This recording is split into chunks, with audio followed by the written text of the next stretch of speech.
Buenas tardes a todas, a todos. Gracias, Mauro, por la presentación.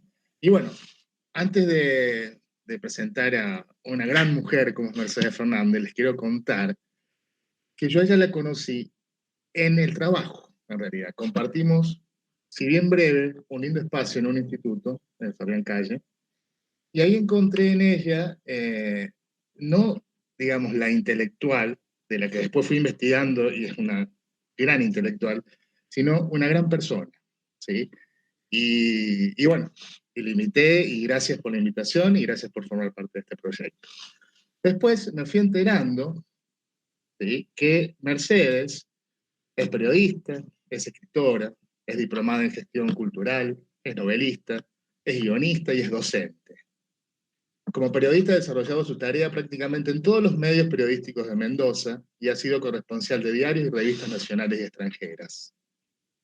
Es vicepresidenta del Hispanic Press Canadian, prensa hispana en Canadá, cargo que aún mantiene desde su vuelta en 2003 a Argentina, y es miembro activa de Journalists in Exile, periodistas en exilios de Ontario, en Canadá, y de Amnesty International of Toronto. En Toronto fue parte del grupo fundador de un periódico en español, El Correo Canadiense, del que fue vicedirectora y editora en jefe. Como narrador escribe cuentos, relatos, guiones de cine y TV, y obras de teatro. Tiene 13 libros publicados y diferentes obras de teatro llevadas a escena. Una de sus novelas, El Jardín del Infierno, fue llevada a la televisión en nuestro país, dirigida por Theo Kaufman, en la que actuaron Pepe Soriano, Arturo Bonín, Arnaldo André, Ana María Picchio, entre otros. Esta producción se rodó en Mendoza y se emitió por Canal 9 de Buenos Aires. En Toronto, Canadá, una telenovela de su autoría, María Cruz, fue filmada y televisada en español como primera experiencia en ese país. En 2013 publicó la novela El Niño Roto, basada en la historia real de un sobreviviente que fue un niño de la calle durante la Segunda Guerra Mundial. Los Días del Miedo, de 2015, lleva ya su segunda edición. La novela de su autoría, Grietas en el Paraíso, recibió la faja de honor de la Sociedad Argentina de Escritores de Buenos Aires como la mejor novela publicada en el país en 2016.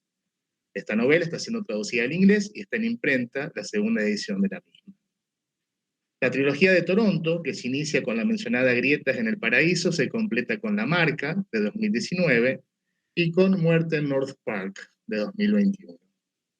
Tiene inéditos y listos para publicar Una noche en Mannheim, Historias con sangre y Poemas para leer de a dos.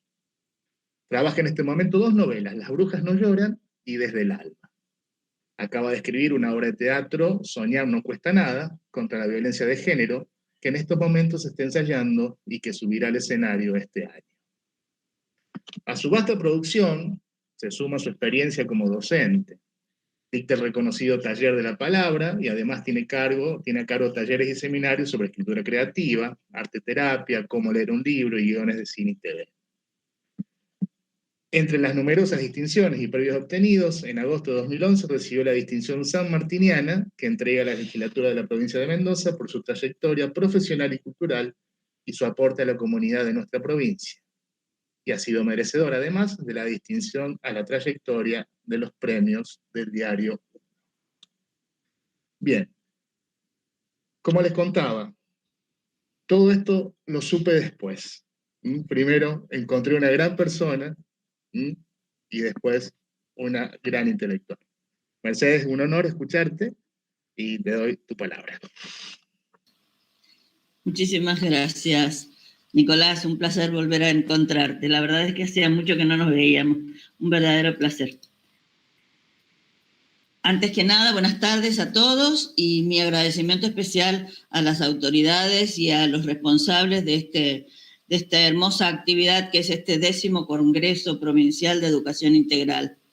Desafíos de la educación de los contextos actuales, nada más ni nada menos un gran texto, un gran tema, un gran espacio donde participar y donde poder pensar y desarrollar qué podemos hacer con nuestro futuro, ¿no? Agradecimiento especial al Instituto de Educación Superior, que es quien organiza este congreso de La Valle, al Instituto Nuestra Señora del Rosario, a la Dirección General de Escuela, a la Municipalidad de La Valle, y sobre todo a quienes en este momento están unidos a la pantalla en este instante, más que muchas gracias realmente, porque es pedir más de lo que se está dando en estos tiempos difíciles. Gracias por la convocatoria, realmente. A mí me atrajo fundamentalmente el tema, porque la palabra nos atraviesa. Las palabras, esas perras negras, decía Cortázar. Somos lo que hablamos, somos lo que escribimos, somos lo que leemos. La palabra, que es la herramienta con la que yo trabajo, está dotada de un poderoso efecto terapéutico y sanador. Es una herramienta del desarrollo humano, decía Camus. Y quienes tienden a intentar que prescindamos de ella, solo preanuncian la muerte. Ojo con la palabra. Porque un país vale lo que la lengua utiliza. La pobreza de la palabra es ostensible, sobre todo en estos tiempos, en políticos, en periodistas, en charlas en el colectivo, en insultos ya convertidos en cotidianos de uso común. Todo eso indica estrechez, carencia. Nuestro bello idioma tiene palabras que se van construyendo a medida que pasa el tiempo. ¿Ustedes sabían que somos poseedores de 273.000 palabras en nuestro idioma español? 273.000 palabras. Los muy cultos, utilizan de las 273.000 palabras, 2.000. La media usa 500. La tecnología, que tiene su propio lenguaje, utiliza solo 200. Estamos acostumbrados a las onomatopeyas, pam, pum, ¿viste? La palabra como insulto. Por ejemplo, boludo. Es una palabra que ahora llena un espacio de una frase, pero nada más. Si nos pusiéramos a observar y a detener en lo que escuchamos, podríamos llegar a contar en una sola frase 10 veces la misma palabra repetida. Esto comprueba lo que nos va pasando. Nos estamos empobreciendo si no utilizamos las palabras adecuadamente. Se habla de muchos proyectos comunes. Pero, ¿qué hacemos con las palabras? Las palabras definen sueños, tejen esperanzas, organizan la solidaridad, crean vínculos. ¿Cómo estamos nosotros en materia de vínculos, de sueños compartidos, de esperanzas colectivas? Si nos esforzamos un poco nomás, veremos qué estrecha relación hay entre la palabra y lo que nos sucede, lo que nos pasa. Prestemos atención a esto. Camus decía, un país puede descubrirse a través de su lenguaje. Y Fromm, en El arte de amar, hablaba de la separatidad, la gran angustia, la angustia enorme de la que a veces no nos damos cuenta, es esa cuestión de la separatidad de la que habla Fromm. Él realiza un análisis que ha permitido seleccionar aquellos contenidos vinculados a la relación educativa, justamente. Y así puede considerarse lo que Fromm entiende por educación para posteriormente concretar cuáles serían las cuestiones más esenciales en una óptima relación educativa y cómo se la debe caracterizar con la palabra, con el vocabulario. Cuando nacemos, no hay palabras. Hay llanto, balbuceos, sonidos sueltos. Y cuando brota la palabra, cuando aparece la palabra, el niño siempre habla en tercera persona en un comienzo. Pero para emerger el yo,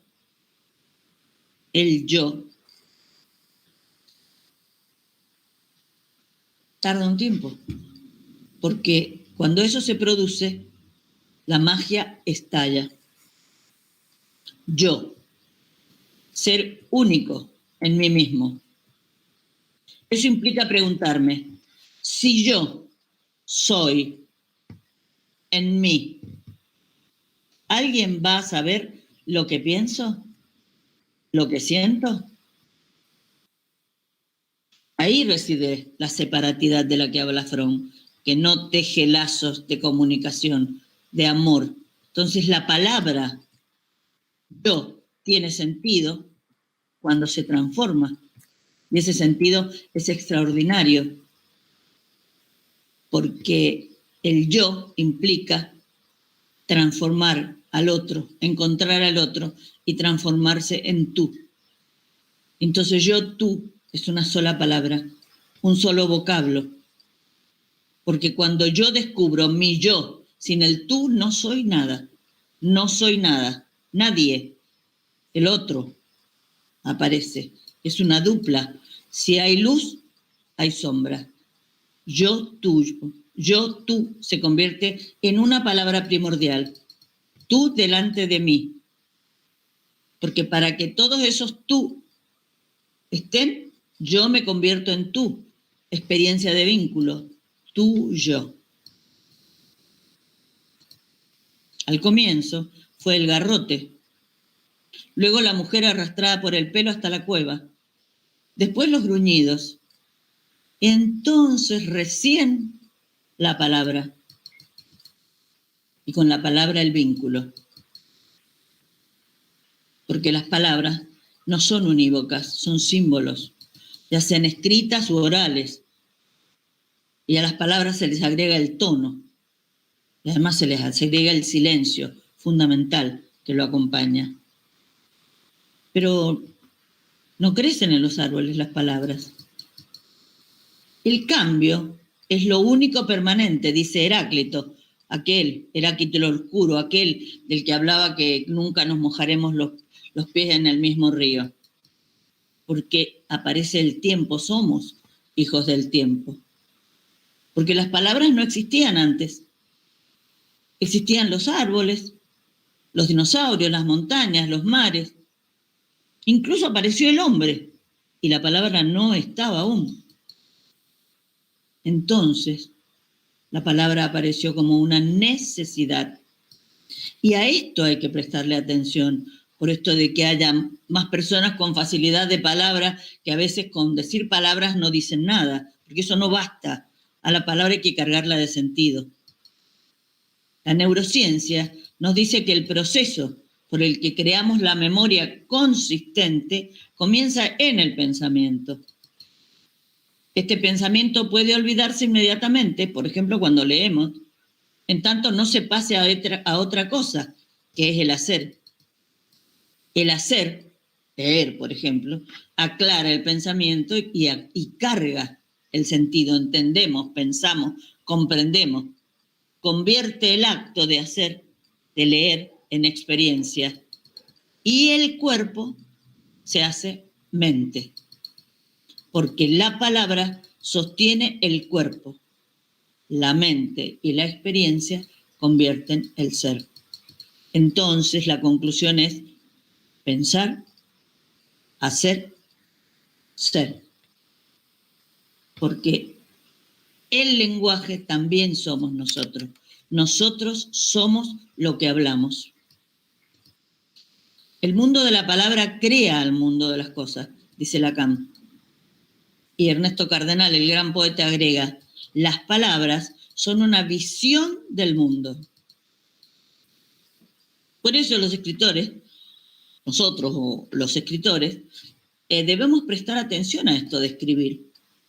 Escribir es escuchar esa voz interna que nos habla. Prestar atención a eso. Me doy cuenta, por ejemplo, que estoy tomando un dictado al escribir. Esa voz interior no es solo una voz, sino es la voz de la lectura, de las vivencias, de las ideas. Escribir es escuchar esa especie de asamblea de voces que nos habitan, porque somos textos. A lo largo de la vida dejamos cosas escritas, cartitas, mensajitos, papeles sueltos, WhatsApp, ahora libros. Pero escribimos lo que escribimos porque sabemos que nuestro tiempo de escritor exige algo, un tiempo de lectores. Y nos descubrimos escribiendo como lectores de nosotros mismos. Por eso las nuevas tecnologías son fascinantes. Quienes como yo hemos pasado del cassette al disquete, al CD, y todavía nos queda tiempo ahora para aprender cosas más de la comunicación y la tecnología, estamos maravillados. Porque la educación está en esto, creando nuevas vías. De esto estamos hablando en este congreso. Nuevos espacios, nuevas reglas, nuevos compases. La tecnología es una herramienta, pero una herramienta para crecer. Pero nosotros no somos una herramienta de la tecnología, eso hay que tenerlo muy en claro. Si se nos pierde el celular, se nos ha perdido nuestra vida. Hay que tenerlo en claro. El celular es nuestra herramienta. Nosotros no somos del celular, sino que él nos pertenece. Entonces, cuando uno ve un libro escrito, impreso, asoma siempre la idea de que alguien lo escribió, la escritura manual. Si alguien entrara en mi biblioteca, por ejemplo, sabría qué libro ha sido leído y releído por las anotaciones, asteriscos, comentarios, rayados, preguntas. Hay gente que no toca los libros cuando los lee, pero yo tengo esa mala costumbre. Todos mis libros están así, todos trabajados. Porque la lectura para mí es una experiencia física. Sé, recuerdo, memorizo en qué parte de una página de ese libro, arriba, al margen, debajo, hay una frase, una cita, un dato que necesito. Yo con los libros siento como en el sexo virtual. No es lo mismo si no toco. Quien tuvo contacto con ese libro apuesta a que no muera, que avance. El libro mismo y el lector avanzan al mismo tiempo, porque ninguno de los dos, con el tiempo, serán los mismos. Por ejemplo, la Biblia es un libro extraordinario, sin tener en cuenta si uno es creyente, ateo o agnóstico. En ella están todas las historias: incestos, asesinatos, condenas, juicios, raptos, alegorías, escritas por autores ignotos a los que se llamaban los palabristas. Por eso en mis talleres yo hablo muchas veces de que se me plantea muchas veces que no tenemos tema para escribir. Y la verdad es que es cierto, si todo está en la Biblia, en el Tao, en el Popol Vuh, en Shakespeare, ¿para qué escribir? Error. Para eso tenemos las palabras, para hacer versiones de todas esas escrituras. Y eso es absolutamente válido, porque estamos usando esa herramienta intentando dejar algo nuestro. Escribir para uno solo es inútil. Yo descreo del escritor que dice que escribe solo para él. Hasta un diario íntimo se escribe pensando: ¿quién lo leerá cuando me muera? Porque vaya a saber, uno tiene un cierto prurito para escribir determinadas cosas, hasta en este mismo diario íntimo. ¿Qué pensarán de la abuela cuando lo lean dentro de 50 años? Pío Casares decía en el último libro donde habla de Borges, pone una cita: 18 horas, viene Borges a almorzar. Después dice, debajo, 19:30, Borges vino a almorzar. ¿Qué es esto? Dijimos. ¿Por qué? Porque necesitaba dejar rastros del paso por el mundo. Porque si no lo escribía, se perdería el testimonio maravilloso de haberse encontrado Borges y Bioy Casares. Si no lo escribe, es como si no hubiera pasado nunca. Hay papiros escritos con los primeros... hay papiros con los primeros escritos. Existe en algún museo el primer telegrama. pero no existe el primer email. Miren qué interesante. Porque la tecnología es una herramienta y en la palabra escrita estaba el cuerpo, el ser del que hablábamos antes. ¿Cómo podemos preparar a nuestros, hablando desde el punto de vista del Congreso, a nuestros alumnos e hijos para la sociedad de este siglo que estamos transitando? ¿Qué tipos de habilidades y competencias serán las más importantes? En muchas ocasiones se ha afirmado que son afortunadas las personas que trabajan con el futuro, los alumnos.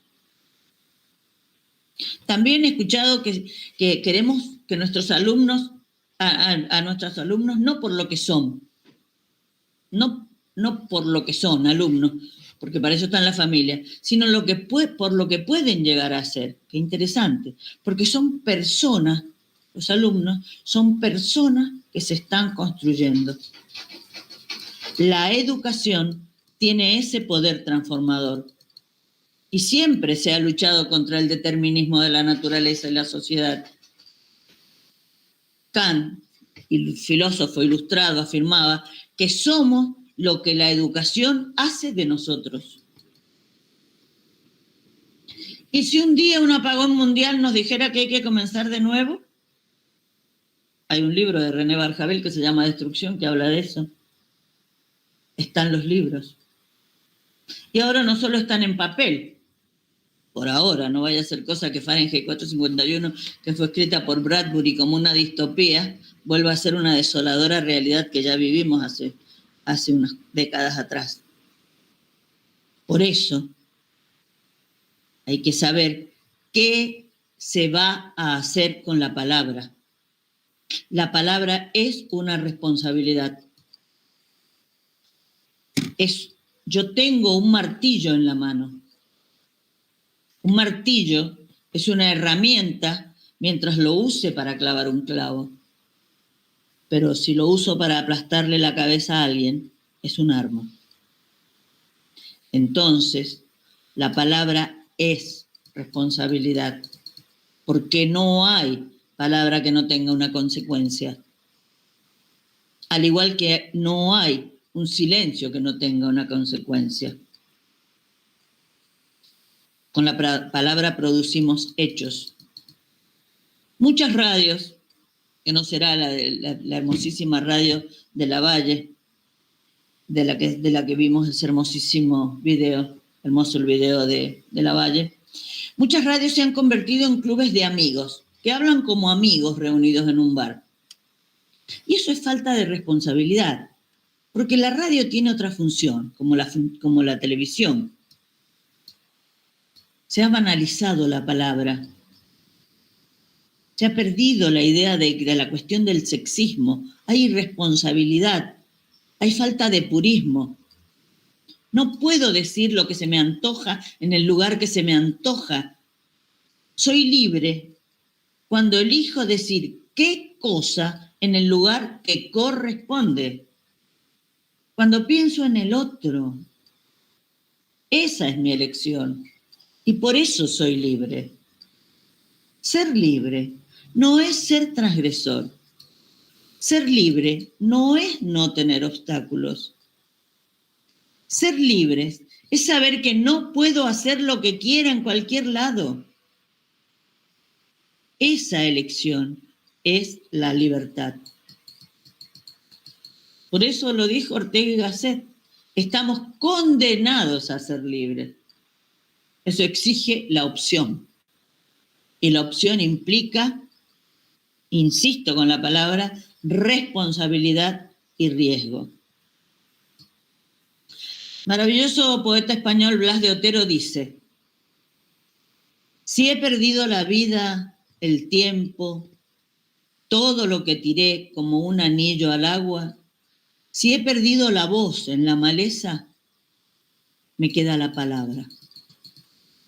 Si he sufrido la sed, el hambre, todo lo que era mío y resultó ser nada, si he cegado las sombras en silencio, me queda la palabra.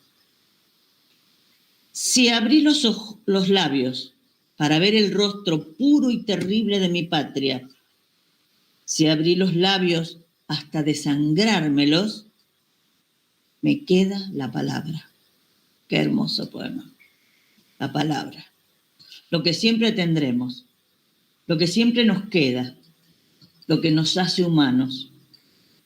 Entonces, no dilapidemos lo que nos hace más humanos, porque la palabra, aunque luminosa, puede utilizarse también para ocultar.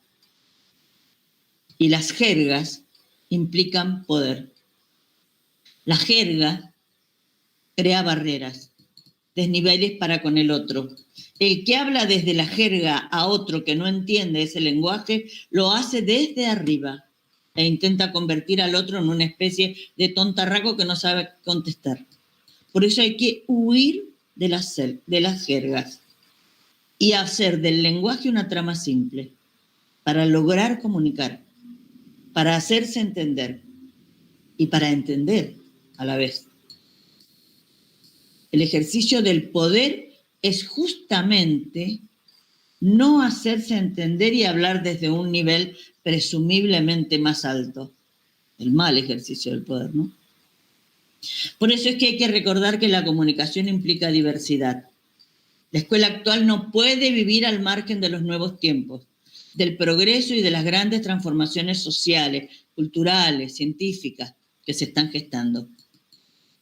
La celeridad de esos cambios puede producir incertidumbre, pero nosotros tendremos que producir certidumbres, flexibilidad mental y enseñar una buena gestión de las emociones con la ayuda de las familias para aumentar la probabilidad de la eficacia. Kant decía que si todos mintiéramos, desaparecería la verdad. ¿Y si todos mintiéramos? Me pregunto yo. ¿Y si supiéramos que el otro también nos miente? ¿Para qué hablar entonces? El respaldo de la palabra es la verdad.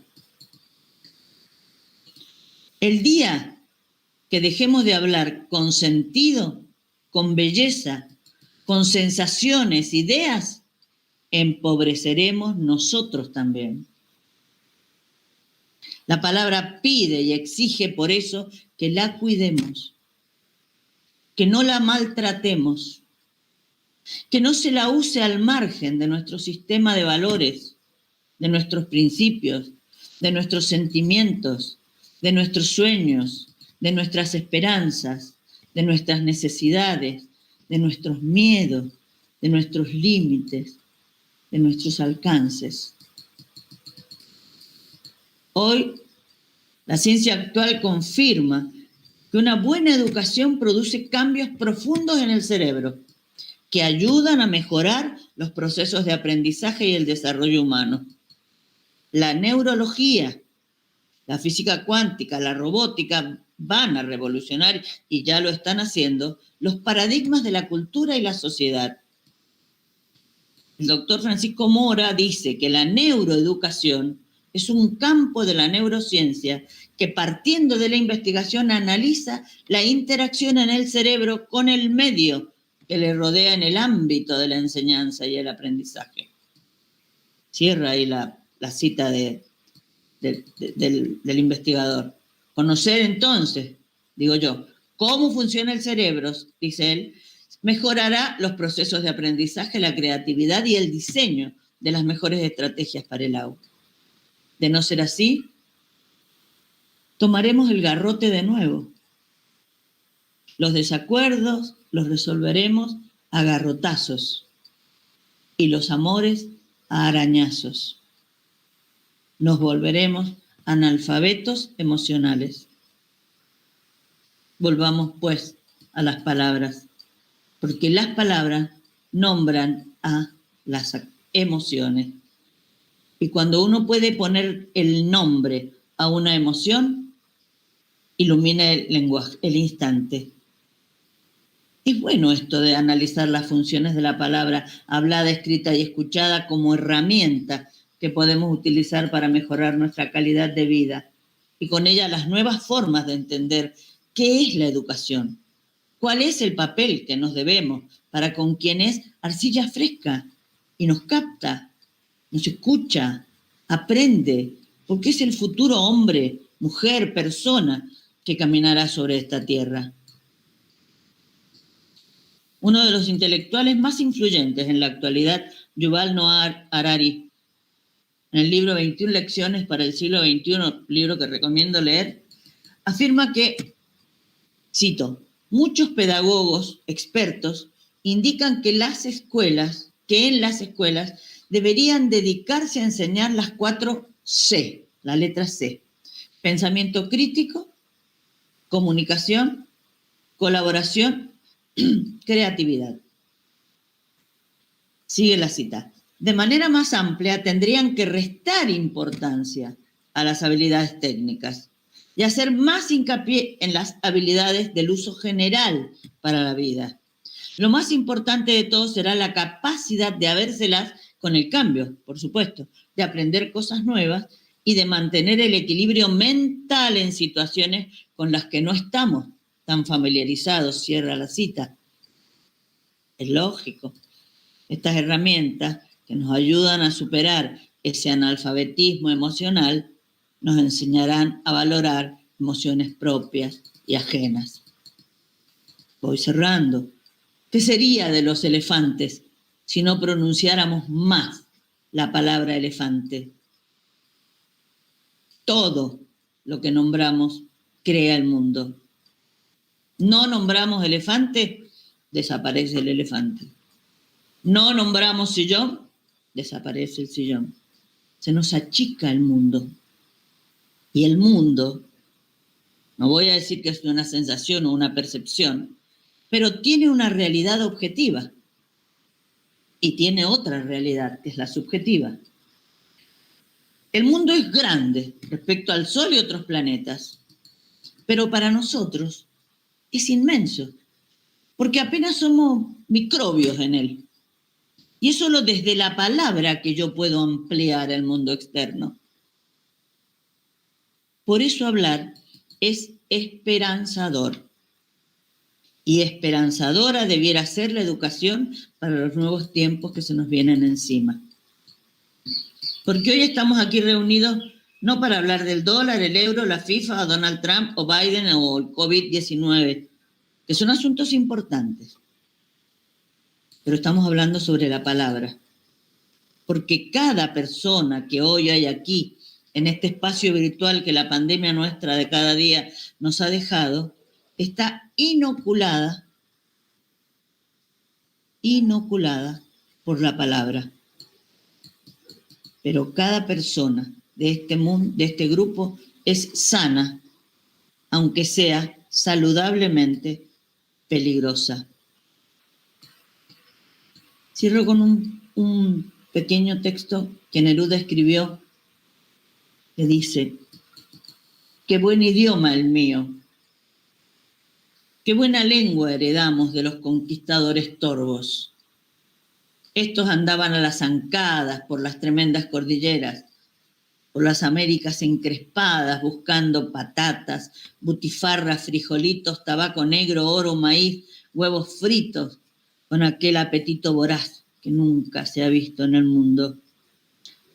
Todos se lo tragaban, con religiones, pirámides, tribus, idolatrías iguales a las que ellos traían en sus grandes bolsas.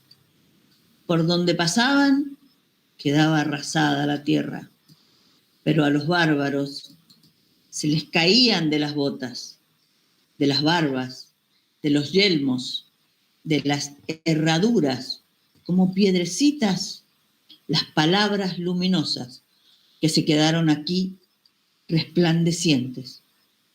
El idioma. Salimos perdiendo.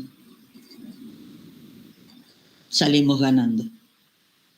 Se llevaron el oro y nos dejaron el oro.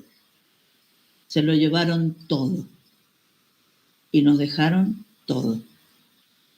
Nos dejaron las palabras. Muchas gracias.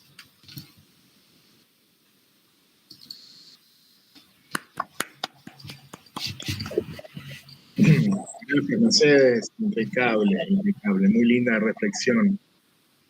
Quiero leer algunos comentarios del chat, ¿no? Bueno, sos una maestra, gracias. Poner nombre a las emociones, qué bella expresión. Me quedo con el comentario de Adrián. Hermoso. Bueno, quienes quieran preguntar, tienen habilitado el chat o algún comentario. Todo el mundo agradecido por tan sabia exposición. Yo me quedé pensando en lo que decía Adrián, incluso el tema de las palabras y las emociones, ¿no? Lo que estabas comentando. Que a veces cuando uno tiene una sensación y no tiene, en esa pobreza léxica de la que nos estamos refiriendo, no tiene la palabra, qué brete que se generaría, ¿no? Al momento de ponerle la justa expresión a eso que nos está pasando, al no tener, digamos, la palabra, lo importante que es el lenguaje, ¿no? Cómo nos determina. Es fundamental. Excelente, hermosa reflexión, gracias. Muchas gracias por tu mirada. Un placer. Comunicación, creatividad, están diciendo los participantes. Yo tengo una pregunta que estuve revisando en tu obra, por ejemplo, sí. Que saqué esa duda. En el Jardín del Infierno, al final vos juntás un glosario, ¿no? Con sí. ¿sí? Uh-huh. ¿A qué se debe? Si lo puedes contar. Claro, porque en el Jardín del Infierno, como la investigación se hizo in situ en la cárcel, Jardín del Infierno es una obra sobre la cárcel, sobre un túnel realizado en la cárcel, el tercer túnel en calidad de escape del mundo, el más largo, ¿no? Entonces tuve que hacer las entrevistas en la cárcel. Allí me encontré con el lenguaje carcelario, típicamente carcelario, que es parte también del lunfardo, pero realmente no es solamente el lunfardo. El lunfardo ha copiado partes del lenguaje carcelario. Entonces, me encontré con una riqueza, por eso hablo de la jerga. La jerga, no es que yo la estoy denostando la jerga, estoy denostando la jerga que no interactúa con el otro que tiene la misma competencia de jerga. ¿Me explico? Entonces, la jerga define a una determinada comunidad, a una determinada cantidad de personas que tienen las mismas apetencias, las mismas condiciones, los mismos espacios, las mismas necesidades. Entonces, que la define, que la identifica. Entonces, en este libro me encontré como el libro tiene varios puntos de vista y la mayoría de los puntos de vista están en primera persona. Entonces, esa primera persona que habla con lenguaje carcelario. Y el lenguaje carcelario es muy oscuro, es muy denso, es muy cerrado y muchas veces despista. Quien tiene la costumbre, yo no lo hago nunca, de agarrar el libro por atrás, se encuentra con el glosario. Pero muchos se sorprendieron al final de encontrarse con el glosario. Lo hizo, eso no es mérito solamente mío, pero me pareció que era necesario. Anthony Burgess, cuando escribe La naranja mecánica, hermosísimo libro que después fue convertido en una película magnífica con Kubrick, la dirigió Kubrick, realmente atrás pone un glosario que yo nunca había visto, porque el personaje pertenece a una especie de tribu urbana que tiene un lenguaje propio, un lenguaje entre pedacitos de ruso, de judío, de carcelario, de cosas. Entonces, por ejemplo, qué sé yo, la Minoshka era la muchacha, ¿no? O determinadas cosas. Es un lenguaje, cuando uno comienza a leer esa novela, como que la cabeza se llena de humo. Y eso es lo que nos pasa con la palabra. Cuando la palabra no está clara, cuando la palabra no nos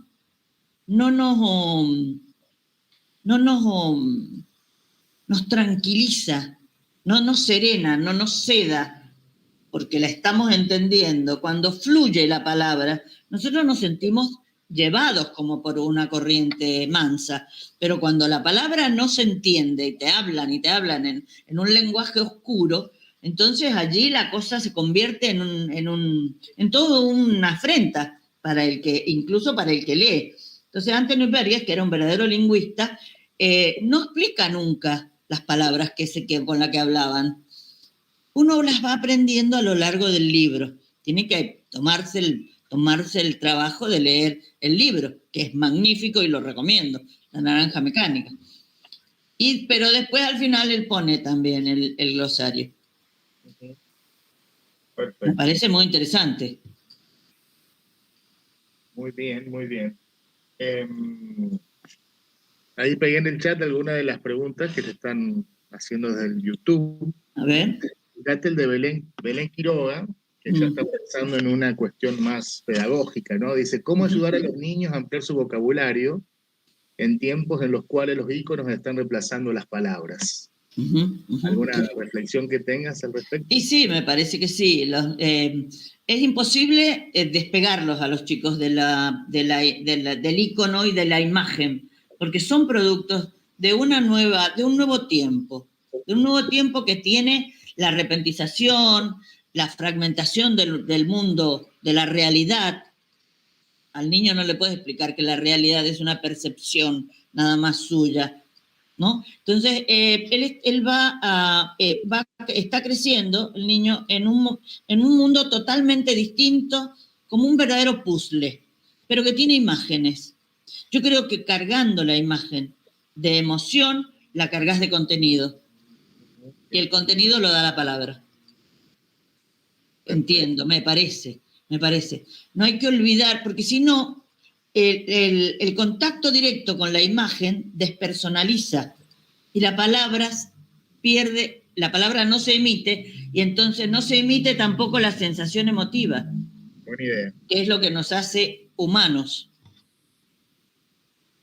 Se me ocurre. Sí, muy buena reflexión. Por eso hice hincapié en eso. Bueno, y hablando del poder de la palabra, y vos como trabajadora de la palabra, pregunta la colega Silvia, ¿estás conforme con el uso que le diste a la palabra en tu trayectoria? ¿Qué temas o situaciones te faltarían todavía expresar? ¿A mí me preguntás o a Silvia? ¿A mí? Silvia te pregunta, yo estoy mediando la pregunta de Silvia. Que si yo, no, me quedaron muchas cosas por decir, al contrario. Siempre a mí me parece que cuando yo hablo aburro totalmente. Entonces quedo con una sensación de que me he quedado con la mitad de las cosas por contar. Yo soy lo que he leído. Yo soy los libros que han pasado por mi biblioteca y lo que me han enseñado mis lecturas. Entonces, por eso soy muy citadora, porque tengo buena memoria todavía, y es que la conformación de mis huesos tiene que ver con Borges, con Cortázar, con Bradbury, con Proust, con Camus, los tengo allí como pivotes. Entonces, muchas veces me parece que a lo mejor una interpretación mía puede aburrir porque cito, porque recurro a lo que mi memoria emotiva ha quedado en mi aprendizaje y en mi forma de ser, y en la cantidad de años que he vivido. Creo que la experiencia también, por no decir la vejez, porque todavía no quiero decir la vejez, no, hablo de experiencia. Yo creo que la experiencia también te da un cierto peso en la palabra, para comentar, porque uno no enseña, uno aprende cuando habla. Yo siempre aprendo siempre. En mis talleres, termina cada sesión de mi taller y yo he aprendido algo, porque las devoluciones siempre son maravillosas. Yo no trato de no enseñar, porque creo que no, que yo soy un ser absolutamente imperfecto, que estoy buscando mi perfección, que voy a desarrollarme como persona, que soy consciente del camino que tengo que hacer, que tengo que esforzarme. No me lo van a regalar. Nadie viene a golpearte la puerta de tu casa para decir, vengo a regalarte un pedacito de felicidad o un poquito de sabiduría. Toma, esto te lo mereces, es para vos. No, No, lo tenés que hacer vos. Todo ser es una construcción. Y todo es trabajo, esfuerzo. Y maravilla, porque vivir es maravilloso. Pero vivir así plenamente. A mí lo que me permite la lectura o un libro es tener idea del presente gozoso. Tomo conciencia del presente gozoso. Bueno, muy bien. Dos preguntitas más antes de dar paso a la próxima escritora. Dice Pamela, si tuvieras que decir cuál es la peor y la mejor palabra, ¿cuáles serían? La mejor palabra, para mí la mejor palabra es la otredad. Yo no sería nada en el mundo si me hubiera... Imagínate vos, no yo. No hablé, fíjate que estoy hablando yo. Vos solo en el planeta, caminando por el planeta con todo a tu disposición. Absolutamente todo, qué maravilla. Hasta un Rolls Royce podés llegar a tener, con todas las bombas de nafta habidas y por haber y toda la comida. Pero sin nadie que te nombre. Sin nadie que te llame. Sin nadie que te hable. Los italianos tienen la frase más bella de amor. No dicen solamente yo te amo, yo ti voglio bene. No. Ellos dicen yo ti penso. No serías nadie si nadie te pensara. Que alguien te esté pensando en este preciso instante justifica tu vida en el universo. Creo que otredad es la mejor palabra. Bueno, y no sé. Otredad, perdón, Mercedes, ¿no? No sé. Sí. Me da el pie a lo que Yamila Salcedo preguntaba, ¿cuál es tu opinión de las nuevas palabras del lenguaje inclusivo y de su utilización en las escuelas? Uh-huh. A mí, yo respeto absolutamente, yo creo que la lengua es un organismo vivo que crece y acepta y crece y se forma y se conforma y no hay que enmarcarla. Hay que dejar pasar el tiempo. Hay que dejar pasar el tiempo y que se incorpore naturalmente. Yo a presión, no, creo que no. O por obligación, por decreto, creo que no. No entiendo. Creo que hay formas de hablar de diversidad sin tener que deformar. Para hacer